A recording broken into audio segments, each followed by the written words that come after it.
Union bank आज है top loser, लेकिन सिटी यूनियन बैंक के खातों में जो आरबीआई को डाइवर्जेंस मिला है, यानी कि जितनी उन्होंने प्रोविजनिंग की वो कम थी, कितना डाइवर्जेंस है, कितना असर इनकी प्रॉफिट पर, बैलेंस शीट पर पड़ेगा, और क्या ये वाकई में इतना बड़ा मामला है या छोटा सा, मार्केट का रिएक्शन कम है या ज्यादा, ये जरा समझने की जरूरत है। तो स्टॉक जो कमजोर हुआ है आज, जरा एक बार समझ लें कि मामला कितना बड़ा है, कितना असर सीयूबी पर पड़ेगा, या फिर ये छोटा सा मामला है। वरुण तैयार है हमारे साथ पूरी डिटेल्स लेकर। वरुण बताएं। डेफिनेटली अनिल जी, मामला छोटा है लेकिन आपको असर ज्यादा देखने मिला, और ये खासकर सेंटिमेंटल है। सेंटिमेंट बुक्स पे अगर आप देखेंगे तो इतना कुछ इंपैक्ट होने वाला है नहीं। ये मैं आपको बता देता हूँ डिटेल में हुआ क्या है। ओके। तो बेसिकली आरबीआई ने जो इंस्पेक्शन किया इनके यहाँ पे, वो कुछ दिनों पहले किया। 7 अक्टूबर से 18 नवंबर के बीच में इन्होंने जो supervisory evaluation on site inspection किया था, उसके तहत आरबीआई को थोड़ा डाइवर्जेंस मिला है।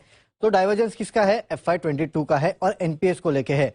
करीब 260 करोड़ के आसपास के एनपीएस में डाइवर्जेंस मिले हैं। प्रोविजनिंग में जो डाइवर्जेंस है वो केवल 40 करोड़ के आसपास का है, ज्यादा बड़ा डाइवर्जेंस वो है नहीं।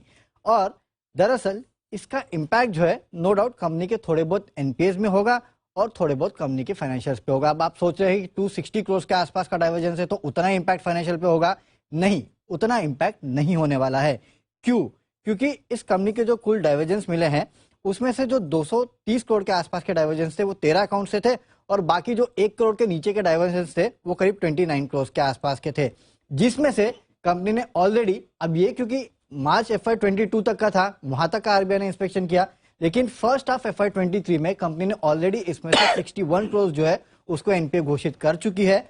और करीब 13 अकाउंट से 13 करोड़ के जो एनपीए है उनको ऑलरेडी बंद भी कर चुके हैं। तो आप सोचिए 70-75 करोड़ के आसपास का इंपैक्ट तो इसमें से ऑलरेडी जा चुका है। जो बचा है वो करीब 180-190 करोड़ के आसपास का है। उसमें से भी जो नेट प्रॉफिट पे इंपैक्ट होने वाला है वो केवल और केवल 40 करोड़ के आसपास का है, क्योंकि ये कंपनी ऑलरेडी प्रोविजन कर चुकी है। और ऑलरेडी इस कंपनी के पास स्लिपेजेस जो थे वो 1100 करोड़ के आसपास के थे, तो उसका ऑलमोस्ट 20% होगा। जो कंपनी के एनपीए थे करीब 1900 करोड़ के आसपास के, उसमें आप वो जोड़ दीजिए 190 करोड़, तो 10% के आसपास का वहां इंपैक्ट होगा। तो थोड़ा बहुत हल्का फुल्का इंपैक्ट होगा। इनफैक्ट मैं कुछ रिपोर्ट भी पढ़ रहा था, इन्वेस्टेक की एक रिपोर्ट थी जो कि कह रही थी कि डाइवर्जेंस का कोई मटेरियल इंपैक्ट नहीं होने वाला है।